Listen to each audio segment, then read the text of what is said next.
আমি গণঅধিকারের জেলা আহ্বায়ক আহ্বায়ক। তো আজকে আমার আমার বয়স 65 বছর। আমি কিভাবে তাণ্ডব এই চরাঞ্চলে আমি আর দেখিনি আমার জীবনে। তো আজকে বিএনপি সন্ত্রাসী বাহিনী, আমি এবারে দল বলবো না, এরা এই দেশে সন্ত্রাস বলে আখ্যায়িত করে। তার কারণ এই দেশের মানুষ দেখছে যে এরা পরবর্তীতে এরা কি করবে।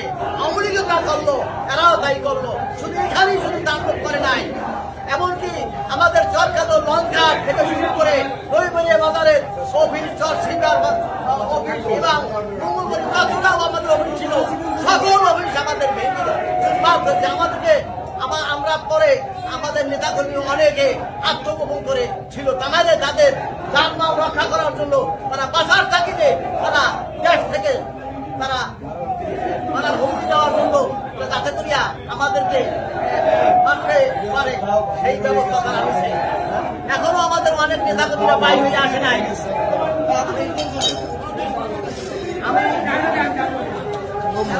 এখানে আপনারা দেখতে পাচ্ছেন একটি যে নাও পাইছে যে কোপানের ফলে ভেঙে গেছে।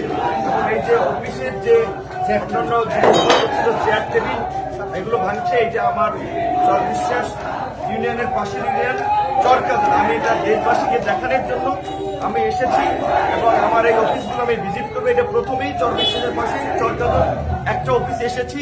এরকমের গলাচড়া 10 মিনায় 17টি অফিস ভাঙচুর করেছে বিএনপির এই এলাকার অঞ্চলের মনোনয়ন প্রত্যাশী নেতা হাসান মামুন। তার সন্ত্রাসী কার্যক্রম এটা দেশবাসীর সামনে তুলে ধরা এবং বিএনপি নেতাদেরকে দেখানোর জন্যই আমি এই অফিসগুলোতে ভিজিট করছি এবং আপনাদেরকেও দেখাবো আমরা ভিডিও এবং এই লাইভে।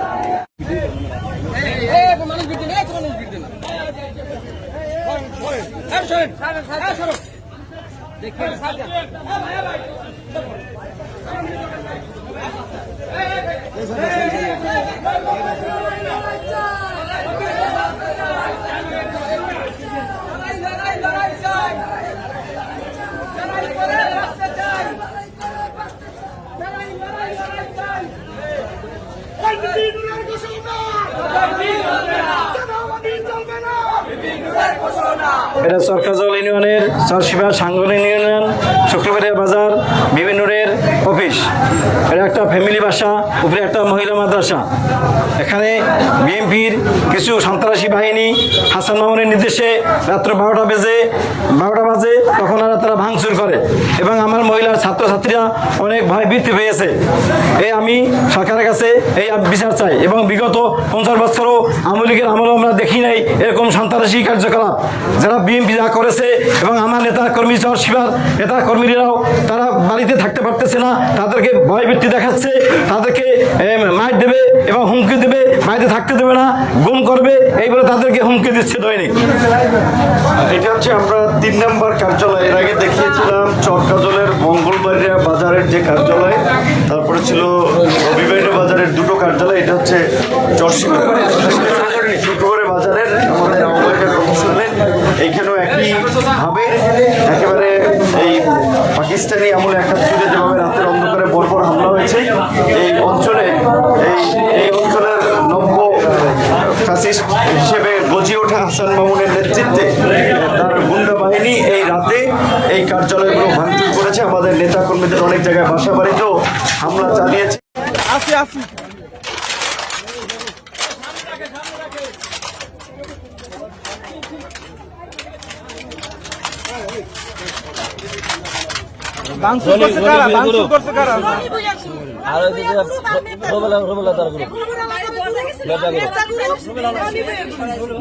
আমাকে বাড়ি পর্যন্ত যে হামলা করছে, পরে পিছন থেকে সাপ টাইনে বড় ভাই ঘরটাও তো গেছে, আমার বড় ভাই একটা ঘরটামক গেছে, এই ভাবিদের এমন একটা পরিস্থিতি আমার এই জায়গায়।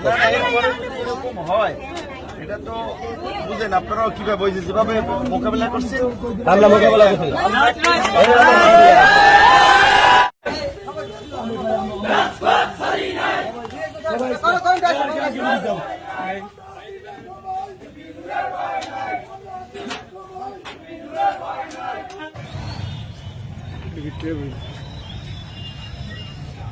এগুলো হালাই দিচ্ছে। আমাদের অফিসে টিভি ছিল, টিভি নিয়ে গেছে, ব্যাটারি ছিল, সব চুরি করে নিয়ে গেছে।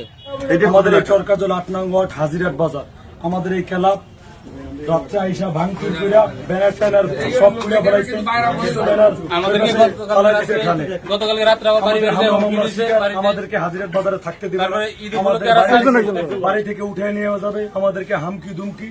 হ্যাঁ, আমরা এই জন্য তীব্র নিন্দা ও প্রতিবাদ জানাই। এবং আমি কি আগামীকালকে আমি রাত্রে হামলার শিকার হয়েছি। আমার দোকানের সামনে, গতকাল রাত্রে আমার দোকানের সামনে ভাঙচুর করছে এবং আমাকে হুমকি দিয়েছে, আমার মোবাইল নিয়ে যাওয়ার চেষ্টা করছে।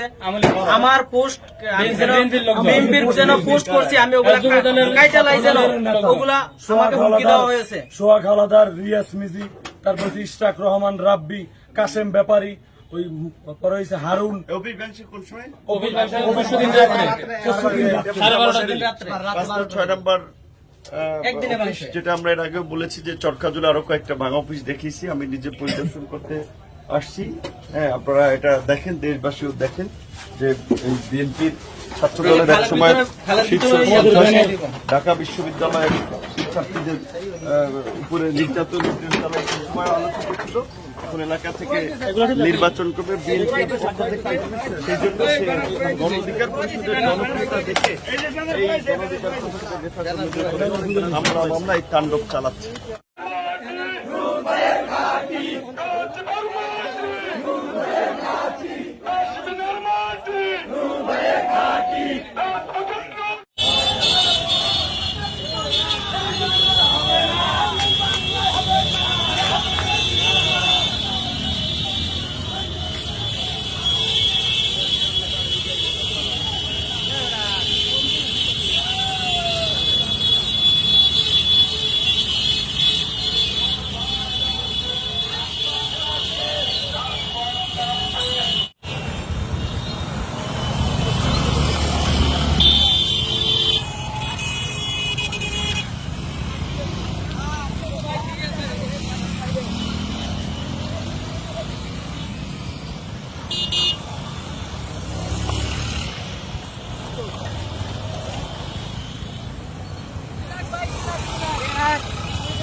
কি অবস্থা?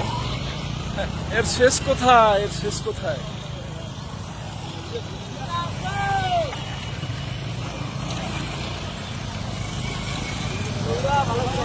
ভাই